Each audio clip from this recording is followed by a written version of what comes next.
우리나라 역사상 가장 위대한 인물은 누구인가? 아마 많은 이들이 주저하지 않고 세종대왕을 꼽을 것이다. 훈민정음 창제와 치국이, 해시계 등의 많은 발명품을 남겼으며 대한민국 만원권 화폐의 표지 모델이기도 한 그의 훌륭한 업적들은 이미 널리 알려져 있다. 그런데 그가 어떻게 그 많은 위업을 이룰 수가 있었는가에 대해서는 별로 알려진 바가 없었다.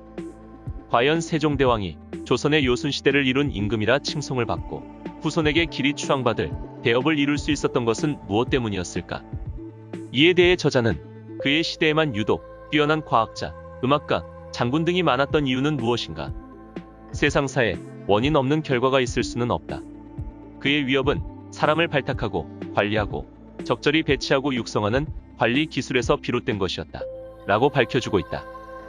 세종대왕이 어떤 식견을 가지고 어떻게 조직의 생기를 불어넣었으며 무슨 고민을 했고 어떤 노력들을 기울였는가를 알아봄으로써 우리는 빌 게이츠 같은 서양의 경영자가 아닌 한국인으로서 한국인을 가장 잘 경영했던 인물에 대한 모범적 사례를 발견하게 된다. 오늘은 이러한 내용을 담은 책 CEO 세종대왕 인간 경영 리더십에 대해 다뤄보겠다.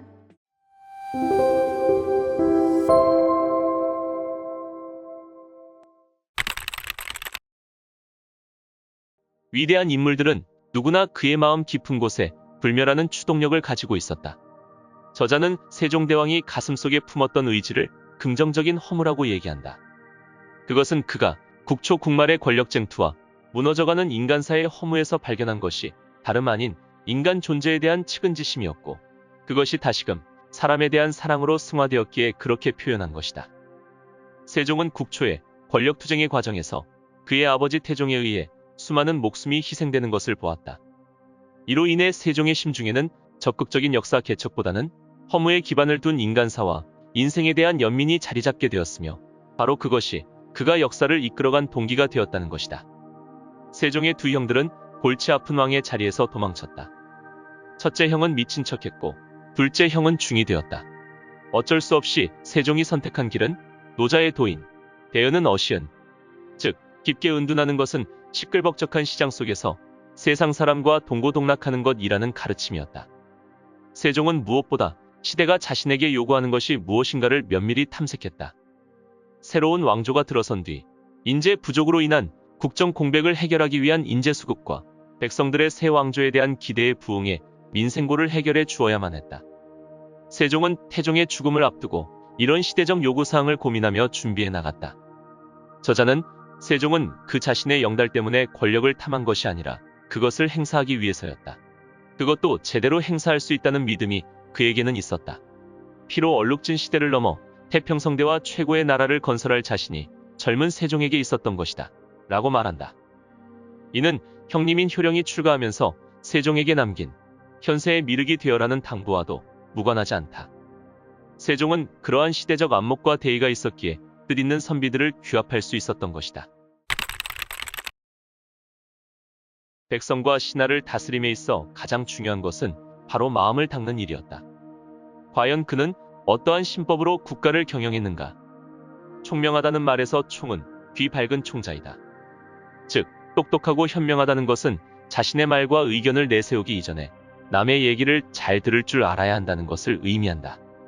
저자는 세종의 강점을 이렇게 적고 있다. 군주로서 세종의 생활은 온통 사람들의 이야기를 경청하고 판단하고 선택하는 일의 연속이었다. 사람들의 말을 잘 들어주기 위해서는 심성훈련이 뒷받침되어야 한다.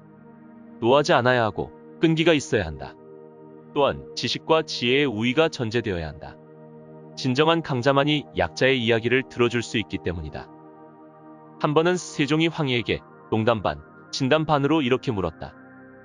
두문동에 머물러 있지 못하러 세상에 다시 나왔는가? 황희는 이렇게 대답한다.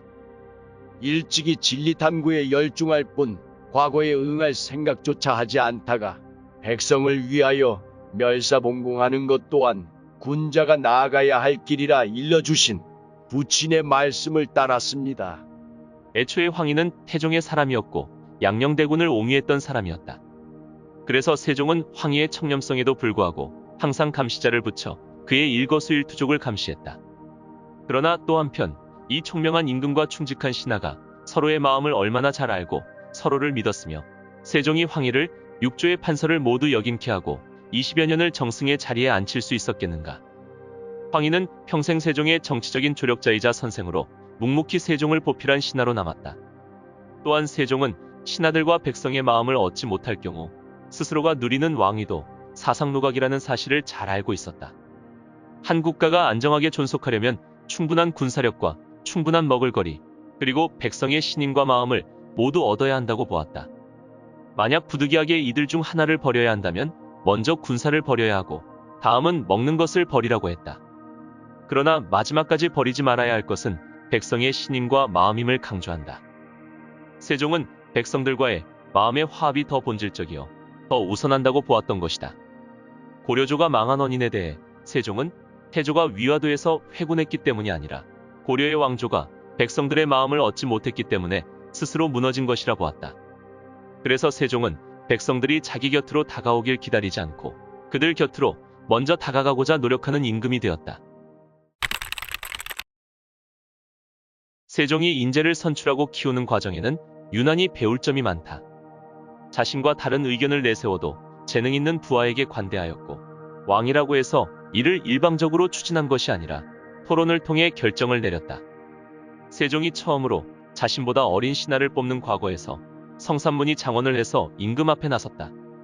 세종이 자기소개를 해보라고 하자 성산문은 어떤 배경인지만 하문하시니 적잖게 실망했습니다 라며 직언을 올린다. 이때 대전 내시가 쉬 하며 주의를 주자 오히려 성산문은 대전 내시 주제에 감히 신하가 임금에게 바른 말을 고하는데 중간에 쉬하고 나서다니 하며 호통을 쳤으며, 이에 세종은 앞으로 과인에게 직언으로 대하고 많이 도와달라고 격려했다고 한다. 성산문은 이 일을 통해 이러한 군왕이라면 죽음을 각오하고 충성하겠노라고 결심을 굳히게 되었다고 전한다.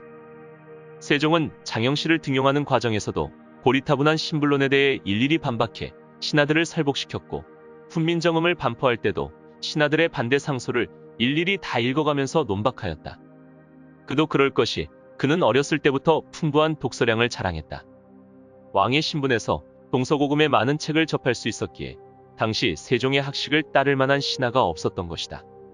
참고로 태종은 즉위 기간 동안 총 학술 경연이 4회였던 데 반해 세종은 총 1800회 정도였다고 한다. 사람에 대해 편견을 갖지 않았던 세종은 작은 재능이라도 칭찬을 아끼지 않는 등 그 사람의 장점을 취하여 포용하면서도 엄격한 기준으로 혹독하게 신하를 훈련시킨 강유를 겸비한 임금이었다. 세종이 인재를 발탁하는 요령은 최종적으로 발탁할 때까지 비밀에 붙이고 인재들 간의 경쟁심과 긴장감을 유발시켜 잠재력을 최대한으로 끌어올리는 것이었다. 이는 신하들의 자발적인 열의를 이끌어내는 훌륭한 방법이었다. 그러면서도 노신들의 긴장을 완화하기 위해서 장단기적인 목표를 세워두고 노장청의 조화를 잘 이끌어내었다. 저자는 이러한 세종은 인재관리법이 한국인의 특색에 적합한 방식이라 평한다. 또한 세종은 이례적인 목표 제시로 끝내지 않고 끊임없는 사후 점검을 통해 아랫사람들을 독려하였다. 그는 상급관청과 하급관청에서 점검과 잔소리에 지쳐서라도 이를 이행하게 만드는 임금이었으며, 부하들의 보이지 않는 목소리를 듣기 위해 내부 보고자들의 은밀한 비공식 보고에도 귀를 기울였다. 새벽 강연은 신하들에게 늘 가시방석이었다. 아침마다 인상을 찌푸리며 대신들에게 공부를 안 한다는 잔소리를 해대고 닥달하였으며, 지각을 하는 신하에게는 눈물이 쏙 빠질 정도로 호통을 쳤다. 세종은 부국강병을 위해 적재적소의 인재를 투입하고 그들의 능력을 최대한 고양시키기 위해 늘 고민했다. 또한 왕실의 종친이라도 사사로이 특혜를 주는 경우가 없이 늘 공변되게 인재를 관리하였다. 조선의 임금인 세종은 백성들의 보다 나은 삶을 위해 문제를 먼저 자각하고 모든 사안에 대해서 파수꾼처럼 늘 깨어있는 임금이었다. 논쟁에 있어서도 모르는 것이 없어야 했고 늘 준비가 되어 있어야 했다. 임금은 또 아파서도 안 되었다. 그는 지칠 줄 모르는 독서와 늦은 밤 호흡을 가다듬고 깊은 명상에 잠기는 정신수양을 통해서 임금의 사명을 다하는 데 필요한 모든 지혜와 힘을 얻었다. 그는 자신의 안위를 살피지 않고 일생을 백성을 위해 기꺼이 헌신했던 훌륭한 임금이었고, 또한 국방에 임해서는 결코 물러섬이 없는 사령관이자 혹독한 훈련을 시키는 엄격한 지휘관이었고, 신하들에게는 꺼지지 않는 열정과 깊은 겸손의 덕으로 한없는 본보기가 된 국가의 최고 경영자였다. 무엇보다 세종은 시대 정신을 읽을 줄 아는 임금이었다.